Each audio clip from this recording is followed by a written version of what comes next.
Hello friends, कहानियाँ किसी channel में आपका स्वागत है। तो चलिए आज की कहानी शुरू करते हैं। आज सुयश और नंदा की शादी के बाद गृह प्रवेश की रस्म हुई। सास ससुर के चरण स्पर्श करते हुए नंदा ने गौर किया कि सुयश ने अपने मम्मी पापा के पैर नहीं छुए। ये बात उसे परेशान करने लगी, क्योंकि आजकल बच्चे वैसे भी खास अवसरों में ही बड़ों के पैर छूने लगे हैं, और आज के दिन पैर ना छूना कोई साधारण बात तो हो नहीं सकती। नई नवेली नंदा ये बात किसी से पूछने की हिम्मत भी नहीं कर पा रही थी, क्योंकि सुयश के इस व्यवहार को लेकर शिकायत परिवार के किसी भी सदस्यों में उसे दिखाई नहीं दे रही थी।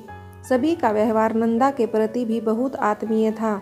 उसकी सास ने तो दूसरे दिन ही मालूम कर लिया था कि उसे खाने में क्या पसंद है, कौन सा रंग प्रिय है और कौन सा परिधान पहनकर वो अपने आप को ज़्यादा सहज महसूस करती है। कुछ दिनों बाद नंदा ने महसूस किया कि सुयश का व्यवहार घर के अन्य सदस्यों से तो ठीक है, सिर्फ माँ और पापा का नाम लेते ही वो पत्थर की तरह निर्विकार हो जाते हैं। सुयश का यही व्यवहार नंदा को लगातार परेशान करने लगा और उसे अपनी विदाई का समय याद आ गया, जब माँ ने पापा से कहा था, सुनिए जी, हमने वैवाहिक पत्रिका के द्वारा अपनी बेटी की शादी तय कर दी। सिर्फ एक बार ही लड़के वालों से मिलें।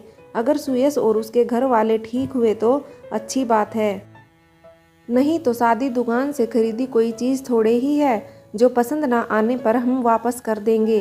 तो पापा ने उन्हें ढाढ़स बंधाते हुए अपने विश्वास की दृढ़ता से कहा था कि मुझे अपनी बेटी के संस्कारों पर पूरा भरोसा है। वो जहाँ भी जाएगी सबका दिल अवश्य जीत लेगी, और मैं भी तकदीर की घनी निकली। यहाँ सभी अच्छे हैं, बस मेरे पति महोदय के मन में अपने माँ पापा के लिए खटास कैसे और क्यों आई, ये जानना मुश्किल हो रहा है।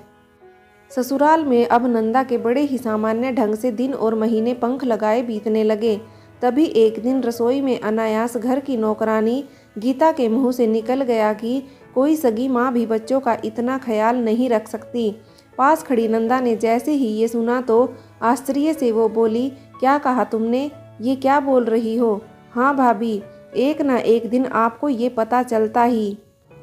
तो नंदा ने उत्सुकता से पुनः पूछा, तो सगी माँ का देहांत कब हुआ? 5 साल हो गए। उनके जाने के कुछ ही महीनों के बाद ही बाबूजी ने दूसरी शादी कर ली। तभी से सुयश भैया ना बाबूजी से बात करते हैं और ना नई माँ का मुंह देखते हैं। लेकिन ये माँ जी बहुत अच्छी हैं, बिना किसी शिकायत के कनिका दी। छोटे भैया सुयश भैया और बाबूजी की पसंद नापसंद का पूरा ध्यान रखती हैं। ओह, तो ये बात है, कहते हुए नंदा ने गहरी सांस ली और मन ही मन सुयश की नाराजगी की वजह जानकर निश्चिंत भी, पर पूरी तरह से नहीं, क्योंकि सुयश के मन में क्या चल रहा है ये भी जानना जरूरी है। और फिर उसी रात नंदा ने सुयश से कहा, एक बात पूछूं? बात पूरी होने से पहले ही सुयश ने कहा, मैं मिस्टर विकास और उनकी पत्नी से बात क्यों नहीं करता है ना? तो आज एक बात तुमसे स्पष्ट कर दूं, मैं अपनी माँ की जगह किसी को भी नहीं देना चाहता, और इस बात के लिए मुझसे कोई ज़बरदस्ती भी नहीं करना। ये कहते हुए वो पलट कर सो गए। लेकिन ये सुनकर नंदा अब आश्वस्त हो गई कि चलो इनकी नाराज़गी की वजह तो पता चली। दोनों पक्षों की बात स्पष्ट होते ही नंदा ने अपना मिशन आरंभ कर दिया। निरंतर एकांत के अक्षण मिलते ही वो सुयश से माँ की अच्छाइयाँ बताने लगती, और इस दरमियान उसने गौर किया कि सुयश उसकी बातों को सुनते तो थे पर निर्विकार रहकर। और फिर एक दिन नंदा ने अपने अंतरंग अक्षणों में सुयश से कहा कि किसी लड़की का अगर ससुराल में अपमान हो तो उसकी बात पूरी भी नहीं हो पाई थी कि सुयश ने कहा, किसने किया तुम्हारा अपमान? मेरा? नहीं तो किसी ने नहीं किया। मैंने तो किसी लड़की की बात कही है, जैसे तुम्हारी माँ, वो भी तो किसी की लड़की है, और यहाँ पर उनका भी तो अपमान किया जा रहा है। ये कहते हुए नंदा ने गौर किया कि माँ पापा का नाम लेते ही जिस सुयश का चेहरा रोष व्यक्त करने लगता था वो अब बाल सुलभ नजर आने लगा है। ये देखकर नंदा ने अब अपने विश्वास की दृढ़ता से बात आगे बढ़ा दी।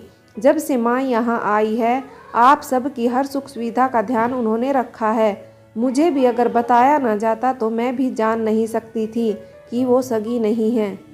मैं मानती हूँ कि कोई इंसान किसी की भी जगह नहीं ले सकता, और उन्होंने आपके साथ कभी कोई दुर्व्यवहार भी तो नहीं किया फिर किस अपराध के लिए आप उन्हें क्यों सजा दे रहे हैं? तो जवाब में सुयस ने बड़ी ही दीनता के साथ किसी अपराधी की तरह नंदा की तरफ देखा और खामोशी से सो गए। सुयस के इस बदलते तेवर को देख नंदा ने ईश्वर से प्रार्थना की, हे भगवान, सब ठीक कर देना। दूसरे दिन सुबह उठते ही सुयस ने फ्रिज से पानी लेते हुए देखा फ्रिज में हैप्पी बर्थडे मम्मी लिखा हुआ केक रखा है।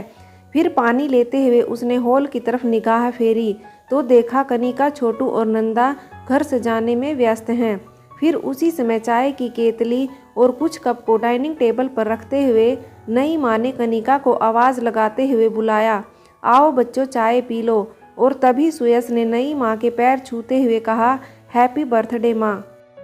अचानक ये सुनकर नई माँ तो फफक कर रोने लगी और सुयस को आशीर्वाद देते हुए कभी उसके सिर में हाथ फेरने लगी तो कभी गालों को हाथों से बार बार छूने लगी।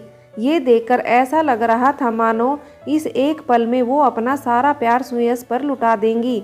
इस अप्रत्याशित घटना से नई माँ का चेहरा तो रক্তিम हुआ जा रहा था और आंसू ऐसे बह रहे थे जैसे अब थमेंगे ही नहीं।